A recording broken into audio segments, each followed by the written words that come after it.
자, 주식 투자로 돈을 잃어보신 분, 혹은 지금 잃고 계신 분, 먼저 여러분이 제 영상을 봐야 할 이유를 먼저 말씀드릴게요. 아마 주식과 관련된 이야기를 하면서 저만큼 쓰잘데기 없는 내용을 말하는 사람은 드물기 때문이에요. 아마 이 영상을 끝까지 보시면 와, 이놈 정상은 아닌데 하는 생각이 들 겁니다. 기법, 신법, 멘탈, 거시경제 그런 거 잘 몰라요. 아마 제 채널에서 앞으로도 주로 다루지 않을 거고요. 아니, 더 자세히 말하자면 주야 장천 집구석에 박혀서 재테크나 경제 관련 콘텐츠들을 즐겨보니 생짜 모르기 하겠냐마는 아무리 생각해도 제가 그것 때문에 주식으로 돈을 잃고 있다가 수익이 생기기 시작한 건 아닌 것 같거든요. 그건 저보다 훨씬 뛰어난 고수들이 많으니 괜히 아는 척 하지 않는 게 좋을 것 같네요. 그런데 단순히 조금 독특한 관점으로 주식시장을 바라본다는 것이 여러분에게 어떤 도움이 될까요? 이 영상을 지금까지 보고 계신다면 아마 주식 투자로 돈을 잃어본 경험이 있으신 분들일 텐데요. 주식 매수 매도를 말 그대로 동전 던지기처럼 막무가내로 경험해 보신 분들이 아니라면 나름대로 이런저런 주식 공부를 해보셨을 겁니다. 주식한다는 사람들을 아름아름 어깨 넘어 들여다보기도 하고 강의를 사서 들어보신 분도 계실 거고요.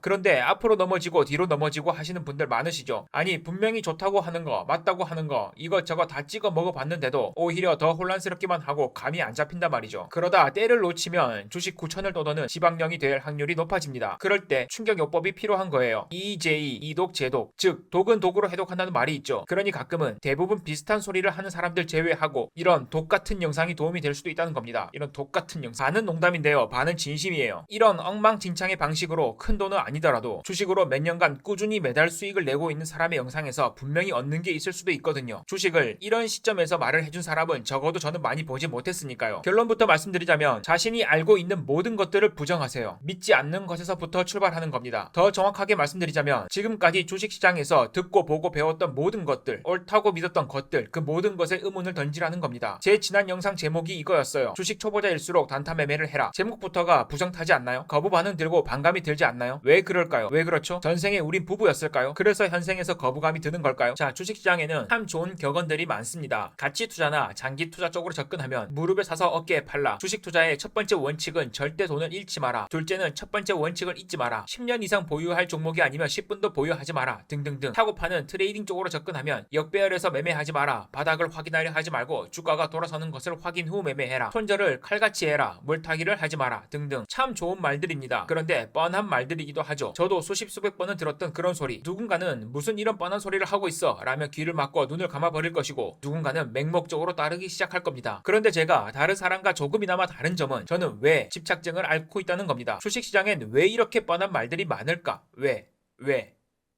인터넷에서 유행하는 그림이나 음악 또는 이 모든 걸 포함하는 하나의 문화를 밈이라고 합니다. 밈. 그리고 얼마 전 유행한 밈 중에 이런 것이 있었어요. 늙었다는 것은 살아남았다는 것. 강한 존재일수록 오래 살아남을 확률이 크니 나이가 들 정도로 세월을 보냈다는 건 그만큼 강한 존재라는 걸 증명하는 것이기도 하다는 말이에요. 이 밈의 탄생 배경 등은 차치하고 이 의미를 주식시장에 들고 와 봅시다. 조금 전에 왜 집착한 자의 질문이 있었죠. 왜 주식시장에는 뻔한 말들밖에 없을까? 왜? 주식시장에 뻔한 말들만 가득한 것이 아니라 이 뻔한 말들만 살아남았을 확률이 큽니다. 왜? 그만큼 지키기가 힘드니까. 이 뻔한 걸 지키기가 그토록 힘드니까 직접 겪어낸 생존자들이 많지가 않거든요. 실행하기 쉽고 결과를 빨리 판단할 수 있는 것들은 그 과정에서 진즉에 전부 탈락해버렸을 테니까요. 자, 그런데 여기서 판단 오류가 일어납니다. 이게 무지하게 중요한 겁니다. 생존자들의 모든 말이 정답일까요? 아니, 정답이라고 할지언정 너에게 맞다고 해서 나에게까지 맞는 말일까요? 아니라고 바득바득 이를 갈며 머리를 들이밀기에 이 말을 퍼뜨린 스피커들이 너무나 강한 존재들입니다. 워런 버핏, 피터 린치, 레이 달리오 등등. 뭐 굳이 걸어서 세계 속으로 가지 않아도 가령 불광동 휘발유, 낙동강 오리알 등등등 화려한 이름들이 많을 겁니다. 즉 성과를 낸 사람들의 권위가 담겨져 있는 말이기에 우리는 은연중에 왜라는 걸 굳이 생각하지 않게 됩니다. 그게 자신에게 전혀 맞지 않는 방법일 수 있음에도 말이죠. 제가요, 초등학교 때 두발 자전거를 타보고 싶은데 자꾸 넘어지는 거예요. 그때 동네 아는 형이 말해주더라고요. 야, 넘어지는 반대쪽으로 핸들을 꺾어. 그렇구나.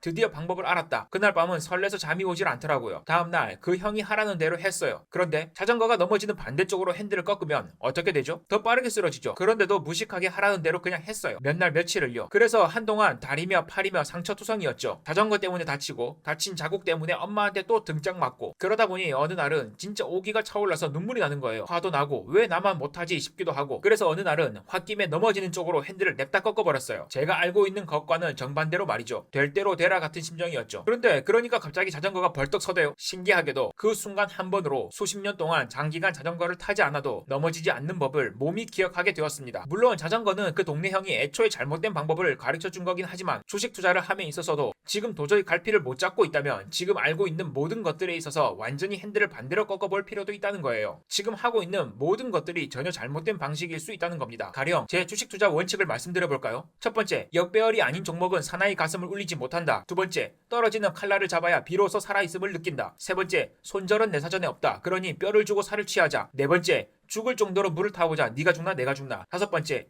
급등 테마주가 아니면 내 식탁에 올리지를 말아라. 그냥 이렇게 글로만 써보니 더 골 때리긴 하네요. 뭔가 하지 말라는 짓만 골라서 하는 중2 매매법 같기도 하고. 그런데 저는 이 방법으로 몇 년간 매달 꾸준히 수익을 내고 있어요. 그것도 상승장에서만 수익을 보는 게 아니라 사실 저는 하락장을 더 좋아합니다. 파란 음봉을 보면 가슴이 설레요. 결론은 이곳에서 절대 정답이라는 건 없다는 겁니다. 그래서 제가 예전 영상에서 그랬잖아요. 정답이 없는 무언가에 대해서 선악을 부여하는 순간 그 반대편에 있는 무언가는 그와 반대로 악선이 되어버린다. 혹은 자신도 모르는 사이에 특정 사람이나 종목, 방식에 대해 신뢰를 떠나 신봉하게 되는 곳이 바로 이곳이고 그런 나약한 존재가 바로 사람이에요. 그리고 그 결과 구천을 헤매는 영혼처럼 끊임없이 주식 투자판을 배회하는 거죠. 잃고 벌고 잃고 벌고. 그리고 그 이유는 애초에 자신에게 맞지 않는 방식이라는 걸 인지 못하고 있을 확률이 무지하게 높습니다. 자, 그럼 정리하자면 주식 투자를 하면서 지속적으로 손실이 나고 있다면 무언가를 더 하려고 하지 말고 일단은 멈춰라. 그리고 자신이 하고 있는 행위나 방식에 문제가 있거나 자신과 맞지 않는 방식일 수 있음을 끊임없이 의심해라가 되겠는데요. 그럼 마지막으로 이런 궁금증이 드시는 분들도 계시겠죠. 내가 했던 방식과 반대로 했는데도 성과가 잘 나오지 않으면 어떻게 하냐? 대체 나에게 맞는 방식인지 아닌지 알 수 있는 방법은 없냐? 간혹 주식 투자 10수년을 하신 분들 중에서 이런 말을 하시는 분들이 계실 겁니다. 아, 원칙을 지키지 못해서 손실을 봤다. 그런데 그건 애초에 자신과 맞지 않는 방식일 가능성이 큽니다. 왜냐하면 자신만의 원칙이라는 건 지키는 것이 아니라 지켜지는 것에 가깝거든요. 그런데 이게 무슨 말인지 제 생각을 말씀드리려면 이야기가 많이 길어지니 이번 영상에서는 짧게만 말씀드릴게요. 가령 여러분이 돈이 벌리는 방법을 알고 있다고 가정해봅시다. 뭐 100% 장담까지는 못하더라도 확률 높은 방법을 미리 알고 있다면 그 방법을 실행하기 위해 악을 쓰고 기를 쓸 이유가 있을까요? 오히려 정답에 가까운 선택지를 알고 있으면서 돈이 안 벌리는 선택을 하는 게 더 힘들지 않을까요? 그러니까 자신에게 맞는 방식, 원칙, 기준이라는 건 지키는 것이 아니라 자연스럽게 지켜지는 것에 가깝다는 겁니다. 그러니까 매번 용을 쓰고 악다구니를 내질러야 겨우 지킬 수 있을까 말까 한다는 건 설령 다른 사람에게는 맞는 방식일지언정 나의 것은 아닐 확률이 높습니다. 그래서 몇 번의 성공을 겪더라도 한 번의 큰 실패로 무너지는 사람이 있는 것이죠. 일례로 저는 주식 단타 매매를 거의 2-3년간 했었어요. 그러다가 도저히 제가 할 수 있는 게 아님을 깨닫고 포기하게 되었는데요. 재미있는 건 제가 이제 단타 매매는 하지 않겠다 라고 결심한 그 날은 좌절한 날이 아니라 희망을 본 날이었어요. 그러니까 단타 매매를 도저히 어떻게 하는지 모르겠다, 감도 안 잡힌다,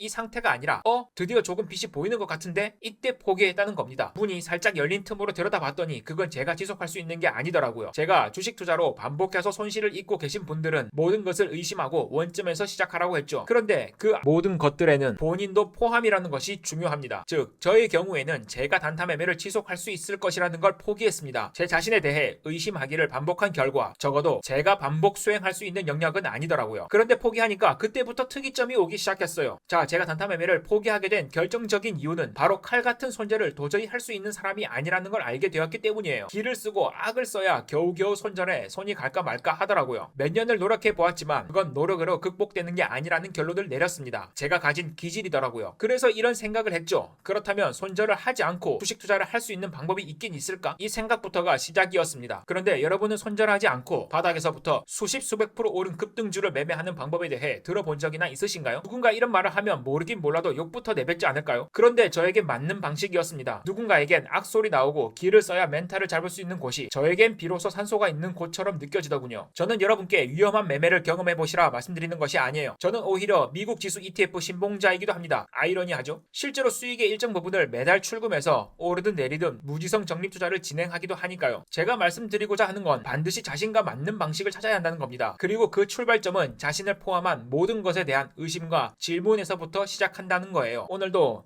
이런 독 같은 영상 잘 봐주셔서 감사합니다.